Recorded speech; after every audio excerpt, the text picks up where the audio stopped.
কেউ যখন আল্লাহর পথে জীবন বিলিয়ে দেয় তখন তার মৃত্যু আসলে সাধারণ কোনো মৃত্যু নয়, বরং এক সুখময় অনন্ত জীবনের শুরু।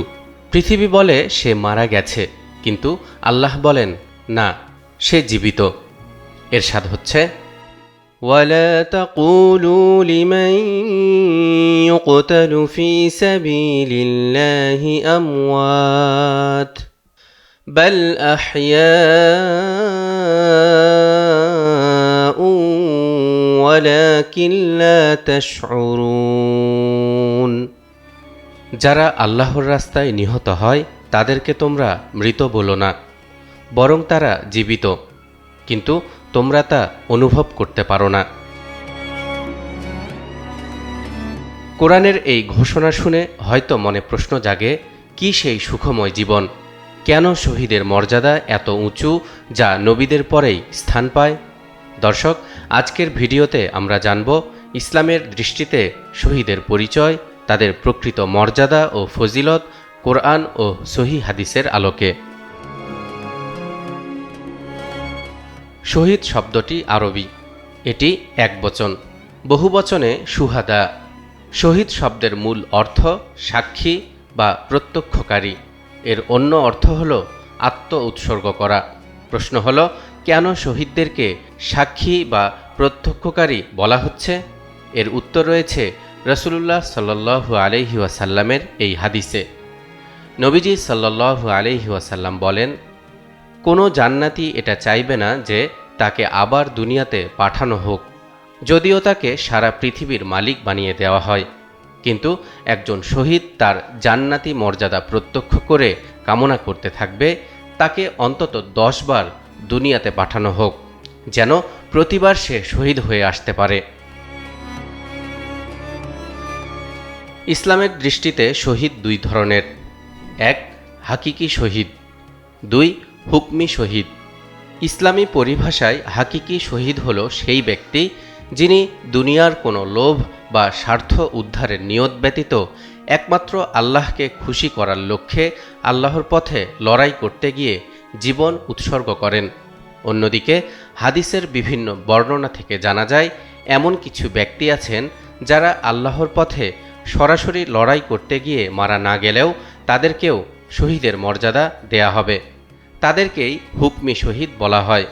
যেমন, যে ব্যক্তি নিজের সম্পদ রক্ষায় নিহত হয়, যে ব্যক্তি নিজের জীবন বা পরিবার রক্ষায় নিহত হয়, যে ব্যক্তি মহামারীতে মারা যায়, যে ব্যক্তি বিভিন্ন ধরনের পেটের পীড়া যেমন কলেরা, ডায়রিয়া ইত্যাদিতে মারা যায়, যে ব্যক্তি পানিতে ডুবে মারা যায়, যে ব্যক্তি আগুনে পুড়ে মারা যায়, মাতৃগর্ভে মারা যাওয়া শিশু, যে ব্যক্তি মজলুম অবস্থায় নিহত হয়, এছাড়া যে ব্যক্তি তার ন্যায্য অধিকার রক্ষা করতে গিয়ে নিহত হয় সে ব্যক্তিও শহীদের মর্যাদা পাবেন বলে হাদিসে উল্লেখ রয়েছে। পবিত্র কোরআন ও হাদিসে শহীদের অসংখ্য ফজিলতের কথা বর্ণিত হয়েছে। দুনিয়া ও আখিরাতে তাদের জন্য বিশেষ বিশেষ সম্মান ও পুরস্কারের কথা ঘোষিত হয়েছে। যেমন সূরা নিসার ৭৪ নম্বর আয়াতে ইরশাদ হচ্ছে, فَلْيُقَاتِلْ فِي سَبِيلِ اللَّهِ الَّذِينَ يَشْرُونَ الْحَيَاةَ الدُّنْيَا بِالْآخِرَةِ وَمَنْ يُقَاتِلْ فِي سَبِيلِ اللَّهِ فَيُقْتَلْ أَوْ يَغْلِبْ فَسَوْفَ نُؤْتِيهِ أَجْرًا عَظِيمًا।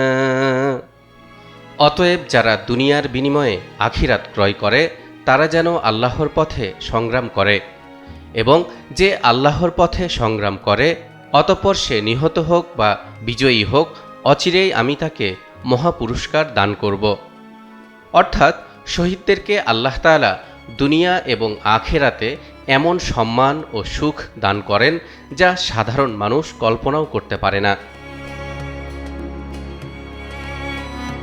অন্যদিকে রাসূলুল্লাহ সাল্লাল্লাহু আলাইহি ওয়াসাল্লাম বলেছেন, শহীদগণ আল্লাহর কাছ থেকে 6টি বিশেষ সম্মাননা লাভ করেন।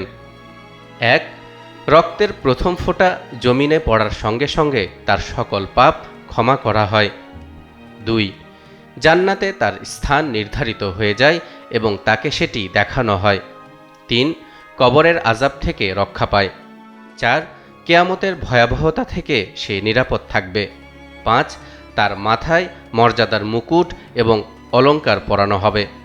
6. সে তার পরিবারের 70 জন সদস্যের জন্য জান্নাতের সুপারিশ করতে পারবে। পৃথিবীতে একজন শহীদের দেহ হয়তো একসময় মাটিতে মিশে যায়, কিন্তু তার আত্মা উড়ে বেড়ায় জান্নাতের পাখির ডানায়। রাসূলুল্লাহ সাল্লাল্লাহু আলাইহি ওয়াসাল্লাম বলেছেন, শহীদের আত্মাকে জান্নাতের সবুজ পাখির পেটে রাখা হয়, ফলে তারা জান্নাতের যেখানে ইচ্ছা সেখানে ঘুরে বেড়াতে পারেন। এ কারণেই ইসলামে শহীদ হওয়া মানে মৃত্যুর নয়, বরং চিরজীবনের সূচনা। আমরা সবাই হয়তো শহীদ হতে পারবো না, কিন্তু শহীদের চেতনা, আল্লাহর পথে দৃঢ়তা, অন্যায়ের বিরুদ্ধে প্রতিবাদ আর সত্যের জন্য আত্মত্যাগ, এই গুণগুলো আমাদের জীবনে ধারণ করা সম্ভব। তাই আসুন আমরা আমাদের জীবনের প্রতিটি ভালো কাজ একমাত্র আল্লাহর সন্তুষ্টির জন্য করি, কারণ যে জীবন আল্লাহর পথে ব্যয় হয় সেই জীবনই কেবল প্রকৃত জীবন। তালহা ইবনে রেজা, নিউজ 24।